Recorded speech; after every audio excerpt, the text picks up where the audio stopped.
ওয়াটারও করতে পারো, সব থেকে ভালো হয়। দেখো ইয়েলো কালারের সলিউশন একটা দেখতেই পাচ্ছ। এবার আমরা আরেকটা জায়গাতে তৈরি করে নেব Na2S বা সোডিয়াম সালফাইডের দ্রবণ।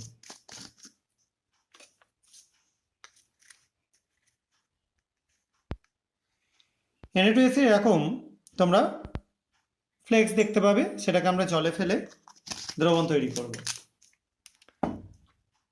এটাও যে কোনো জলেই করতে পারো, তোমাদের ডিস্টিল ওয়াটারে করতে হবে কোনো মানে নেই। এবার আমরা এটাকে অ্যাড করে নেব এটার মধ্যে। দেখো প্রথমে কালো হয়ে যাচ্ছে, তারপর আস্তে আস্তে কালারটা চলে যাচ্ছে, সবাই নিশ্চয়ই দেখতে পাচ্ছ ব্যাপারটা। দেখো কালো হচ্ছে, তারপর কিন্তু সলিউশনটার কালারটা আস্তে আস্তে ডিসঅ্যাপিয়ার করে যাচ্ছে। দেখো আমরা শেষ অবধি ওয়েট করব।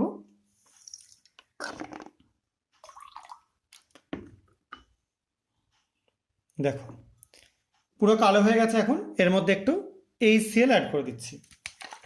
অ্যাসিডিক মিডিয়ামে যেহেতু আমরা করবো রিয়াকশানটা, একটু HCl অ্যাড করলাম। দেখো সাদা ঘোলাটে একটা দ্রবণ তৈরি হলো।